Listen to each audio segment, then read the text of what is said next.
So I've been licensed for just about 2 years now.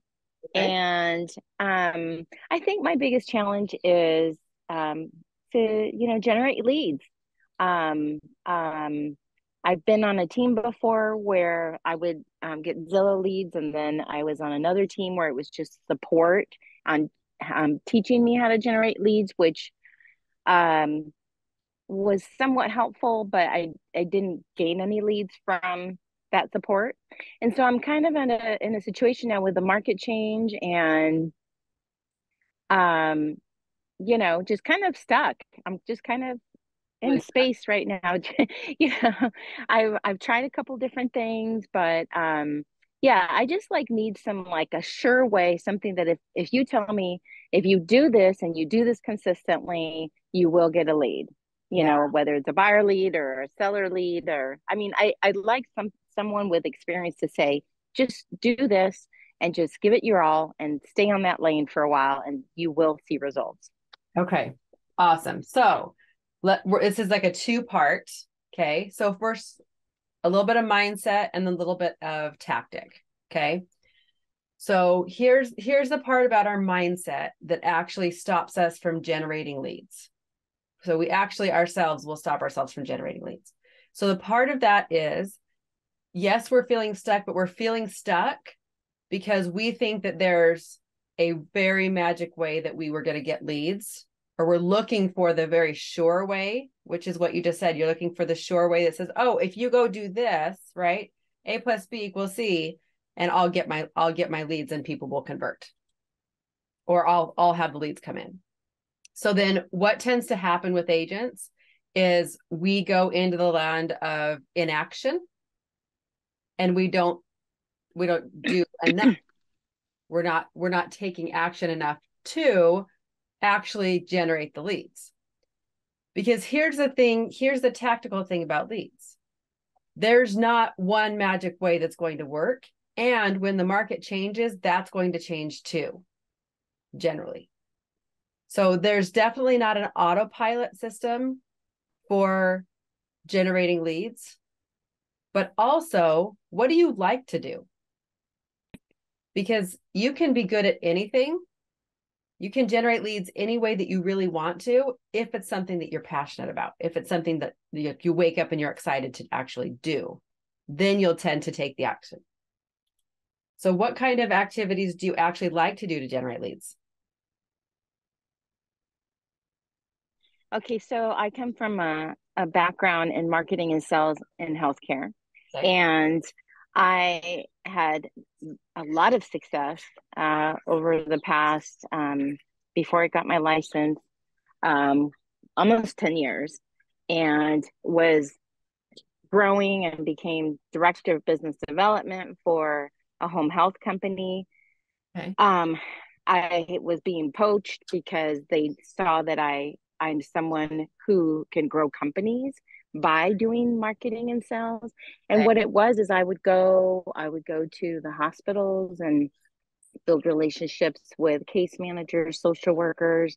I'd go to the skilled nursing facilities and do the same with the social worker, assisted livings, and senior centers and all of that stuff. And I do miss going there, and I did start doing that a little bit, but I just think it's really difficult for to get referrals from a social worker that maybe has a family member that or a patient that has a family that they're saying, okay, mom or dad is not going to be able to live alone anymore, so what are we going to do? Why is um, why is that difficult? because I think that their main concern at that time is finding a place for mom or dad, either in assisted living, independent living, memory care, things like that. So I don't know how. I mean, I think it could be doable, but I'm not sure. I haven't invested enough time and effort to really like do it like I would in my job before. I would be out, 6 or 7 hours a day marketing to all of these places, making 8 to 10 or 15 stops a day and building relationships in the community with all of these different facilities. That was out of state, so I don't have the same relationships here. I did work for a hospice company for 6 months and I started that process, but the market's totally different here than where I came from. And it's actually harder to get referrals because the hospitals have their own services that they provide. So it's more of a monopoly. They monopolize a little bit more. So anyway, so yeah, I mean, I like getting in front of people and, bringing value, seeing what I can provide for them, seeing how I can help them, and then in turn building that relationship so they feel like they can trust me with a referral for me. Okay. Awesome. Okay. So you said a couple of things. So we're going to point at just a few things out. I kind of wrote a couple of things down here. Because developing what you want to do for lead generation, you've got some great ideas about you, which you started out with. I've been in marketing, I've been in sales. You like to go to the hospice, right? Hospice, hospitals, all those places, and build relationships. That is key, because when you build relationships, people trust you and they will think of you. Okay. So you were completely on the right track there. And then you had a few, like your brain gave you some questions and you answered it with a thought that's not helpful. So this is why we stop lead generating. This is why we don't make progress. This is why when I say to you, you can do anything to lead generate, but you just have to enjoy it and you have to believe and trust yourself. So right now, about lead generating this specific type of way, which you like 50% of you is telling me I'm confident in how to do this. I've done it before. And then here's the other 50%. You're saying, this is a thought. So this is your thought line. Okay. If you haven't been on my coaching before, I can explain the thought model to you, but we're just going to break down a small piece of it at the moment. So you have a thought line. Okay. And what I mean by the thought line is we have circumstances and then we have thoughts about those circumstances. And that's what creates like the energy. That's what creates our results that we're getting. So right now, about this type of marketing, sales, relationship building that you're like, oh, I've done this before and I could do this, but it's really difficult to get referrals. So you're already telling yourself it's not going to get me to my goal fast enough, right? It's difficult to get referrals. I don't know if it's going to work. The market's different. There's a monopoly. Essentially, you're coming up with all the reasons why you can't. But not in there did I hear you say all the reasons why you can. Does that make sense? Okay. So going to work. So I literally, when people will ask me like, how do you lead generate? If I needed money and if I wanted to go out and do anything, you would hit the ground running. You would go have the conversations. You would go do all those things that you were talking about. But we stop ourselves. And this is where we're stopping ourselves, is with these thoughts that are telling us, no, that's not a good idea. You shouldn't do that. This isn't going to work. There's too many people. They have their own companies. There's all these reasons why we can't. Well, of course, there's all the reasons why we can't. So what are the reasons why we can, or how would you develop this if there are companies that have their own referral departments? I highly doubt. They may have relationships with other agents inside the companies, possibly. I mean, maybe expand on that. I did meet with someone and someone that owns his own company and does similar to what I did, but it was in this market. And he did say that there are some people that were healthcare workers, and then during COVID, they decided to get their license. So now they have those relationships, but now they're also realtors. So that's yet another thing that was like, okay, well, Why are they better than you? Only because they've established relationships ahead of me. It's just longevity. That's it. Their job. What if they absolutely suck at their job? Yeah, right. Good point. Okay, so your thought is they've got established relationships. There's no way I can edge my way in. So if that is the thought that you're having, you will never be able to edge your way in. You will stop yourself from doing that. So that thought's not serving you. It's not helping. Right? Mm-hmm. So sure, they've got their license. They have established relationships. Everybody does. Everybody knew a realtor at one time. Everybody that I've worked with has known a realtor at one time. And you know what we do? We walk in and we say, I'm better. This is what I can do for you. This is how I can do it. This is how I build my relationships. This is how I take care of my clients. And if you want my services, I'd love to help you. That's it. So Rika had actually, Rika's on here. Yes, yes. She sent me a referral. So she's in Florida. I'm in Idaho. She sent me a referral. It's a crazy client, but she sent me a referral. Anyway, when she sent that referral over to me, I talked to the gal. Super funny. She is very on it. She's very smart. She really did know what her pricing should be. Like, she's done her research. She's a very OCD client. So she is a very smart lady. And when I talked to her, it was so interesting because she wanted to use like a flat fee company. She did, or do a first sale by owner, one or the other, but she was kind of leaning toward a flat fee company. So I talked to her and I told her how I do my job, how I take care of my clients, what I can do to help her. I said, if you choose to do a flat fee company, I totally understand. Just let me know. I'm not going to call and hound you. That's not the type of business person I am, but I love to help my clients and I serve them very well. And she goes, I feel like you're trying to make me beg to work with you. And I was like, you can choose to work with me or not. It's totally up to you. But this is what I provide. And literally within an hour, she was like, okay, game on. Yep. I'll pay you. Here, take my money. Let me help you. Or please help me. Right? So just because somebody has a relationship, that doesn't mean that you can't come in and be better. And so when we talk about our thought lines, okay, so this is in which, give me that very specific scenario you said where other people have gotten their license. What facility is this? Well, he didn't say what facility. He just said that like maybe people that were a nurse or were in healthcare somehow. I don't know what title. He didn't tell me. But then now, because of COVID, they decided to just get their realtor license, but then they maintain relationships with their previous employer. Okay. So he's hypothesizing. So then you're hypothesizing. So everybody has a really strong story.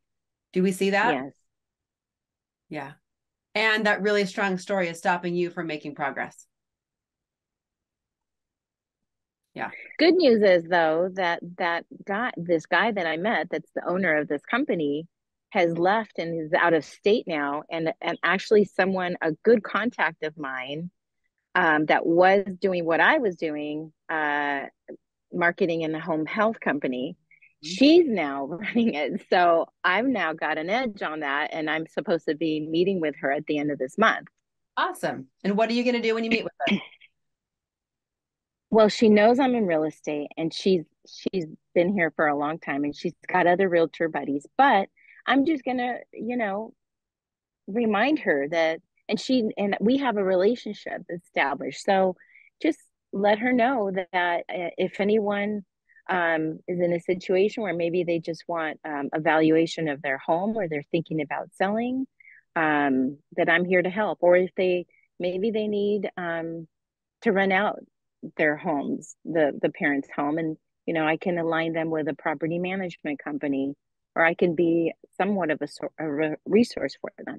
Okay. And this is a home health facility. Is that what you said?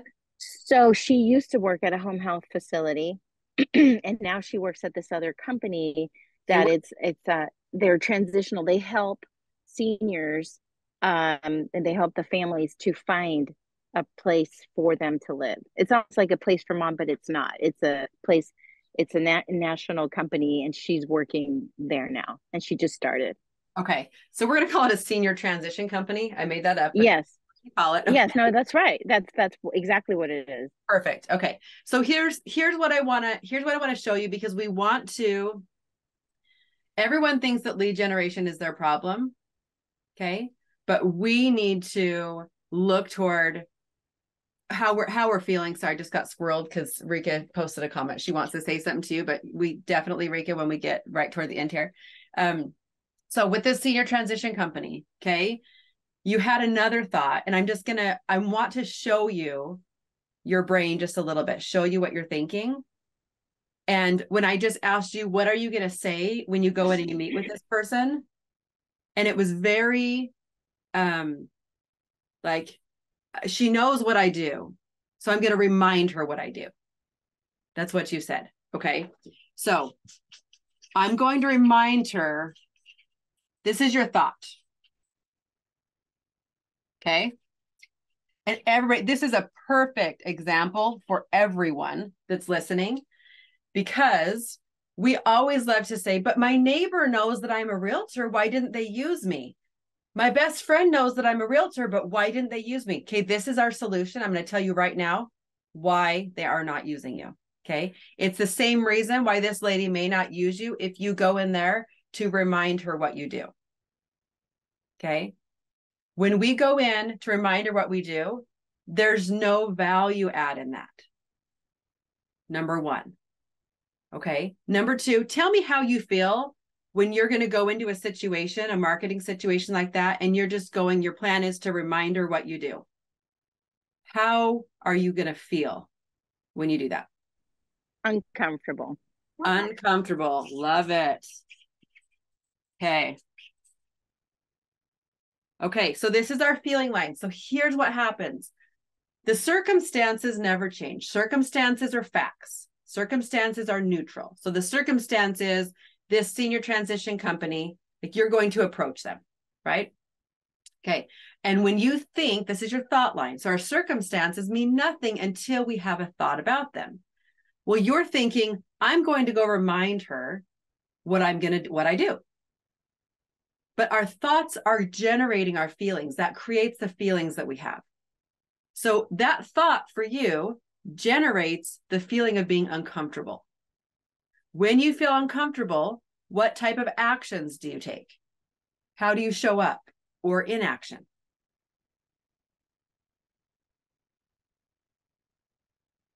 I'm not sure, actually. Yeah, so that is an inaction right there. When you're unsure because you're uncomfortable, that's an inaction. Okay. So when we're showing up uncomfortable and feeling unsure, right? Or we're unsure, this to me, your action would be unsure in your performance. Absolutely. Okay. Because unsure can also be a feeling a little bit, but if you're unsure in your performance, that's an action. That's an inaction. Really. We're showing up not confident, right? So when we're showing up unsure in our performance, the results that we get are going to be very vague results that we're going to get because we're showing up vague. So our results are vague. And we are less likely to get leads. We're less likely to get leads. Okay, so can you see where this, like how this all falls? Does this make sense? Completely. Yeah, absolutely. Yes. So here's the really great news. This is the awesome thing about mindset coaching. Okay. You can control all of this. But what you're trying to do right now is fix this part. You're trying to fix the action and you're trying to fix your result. You want leads. That was your question. How do I get more leads? How do I get more leads? The market's changed. How do I get more leads? People ask me that question all the time. You have the answer to that. You know how to get more leads, but we can't get more leads if we're going into a situation feeling uncomfortable, feeling unsure in our performance. So where we start to change and become more successful is when we start to change the way that we're thinking about the situation. Okay. These things are directly tied to each other. We can't just we like to change our actions. People are like, oh, I'll just do a different type of lead generation, or I'll just send a mailer, or I'll just do this. No matter what you do, if you're still thinking, I'm just going to remind them what I do, we're going to keep getting the same result, which is it's very vague and we're less likely to get results. So what would we rather think about going to approach this company? What would you rather think about it that creates a better feeling and action for you?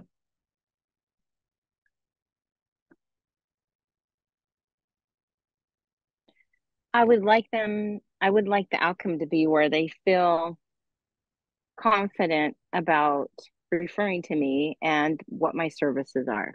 Okay, so you just told me how you want them to feel, but how do you want to feel?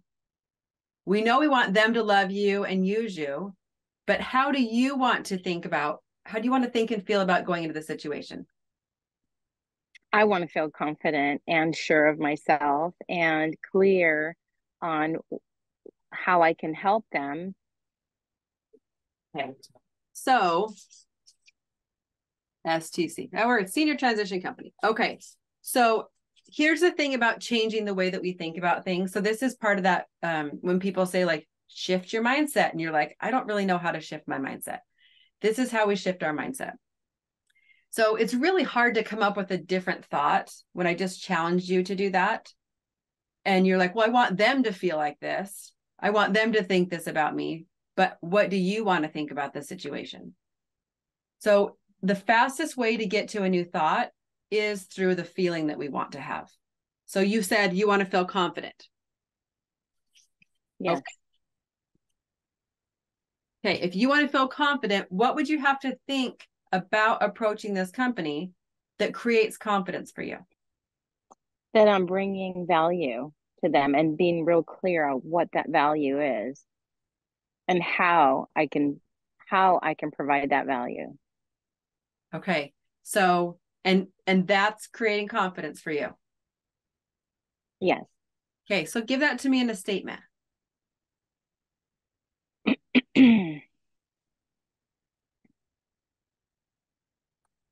So when there's uncertainty about what the future holds for the patient and their loved ones, that I want to be able to be a resource to help them settle in those feelings and know that they've got options.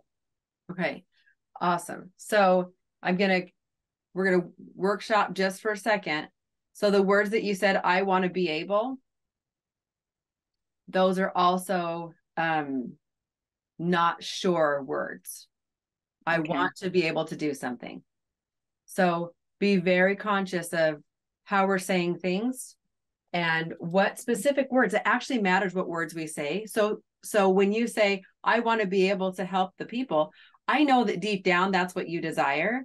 But when we're trying to communicate that to somebody else, it needs to sound something more like, I am an amazing realtor who cares so much about your clients, and I want to take really great care of them so no one else will take advantage of them in their situation.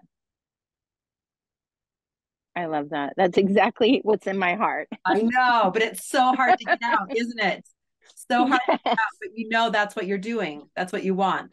So Yes. So workshop that, write it down, practice if you need to, if you get nervous, but say that, because that invokes confidence.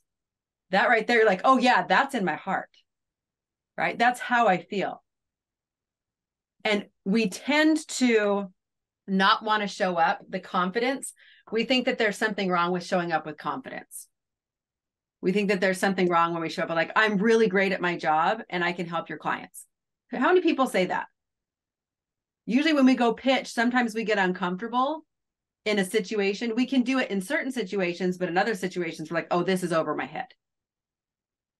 And I don't feel comfortable or confident to say that sometimes. So you want to be like, it's not about being firm necessarily, but it is about being clear. And it is about you having confidence in the statement that you're saying. So when you're approaching them, what would you say? That's going to create that confidence for you. This is really hard. I know. Just like what you said, but it just doesn't come naturally to me. I think it's because I haven't done it enough. It's like that I'm missing that repetition and that practice. Yeah. because I'm familiar with that. Like in the beginning, when I first started doing my old job, at first it was challenging, and I had to find my groove and had to, find the right words. And I know how important words are. It's just in that start, just getting that motor started and getting Well, comfortable. and you're doing it again because a lot of us fall into, if this is a second career that we're in and we've been successful at a career before, starting another career and then showing up and doing that, starting to build that again. Mm-hmm. Sometimes we get a little bit complacent, or we're like, oh my gosh, but I'm already good and I know I'm good. We forget to tell people, and sometimes we lose the fire to jump out and tell people. Absolutely. So I would just challenge you, and then we'll give somebody else a chance too. But I would just challenge you that pay very close attention to the thoughts that you're having, and our automatic part of our brain is going to give us thoughts that sound more like this. It's really difficult to get referrals. The market is difficult. There's a monopoly on who can help these people. There's already someone in the position. They already have relationships. That's your default brain. That's our more primitive part of our brain. We want to use our intentional, more prefrontal cortex, where we have to actually decide what to think, not just have an automatic negative response. We want to look for that intentional response.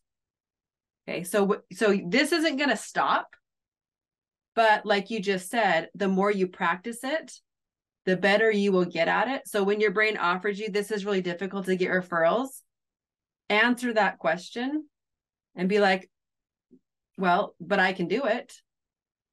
But I've done it before. But I have the drive to do it. But I'm awesome. Right? But I can help these people, but I need to help these people.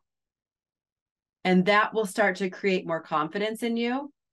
So then honestly, you won't have that problem where you just go show up at the place and say, hey, this is me and this is what I do, and I'd love to help you, and use me or not. That's all we want. And then you do that so many times, somebody pulls the trigger and says, I love this person, and they love that you have confidence. And people are drawn. I'm going to tell you really funny.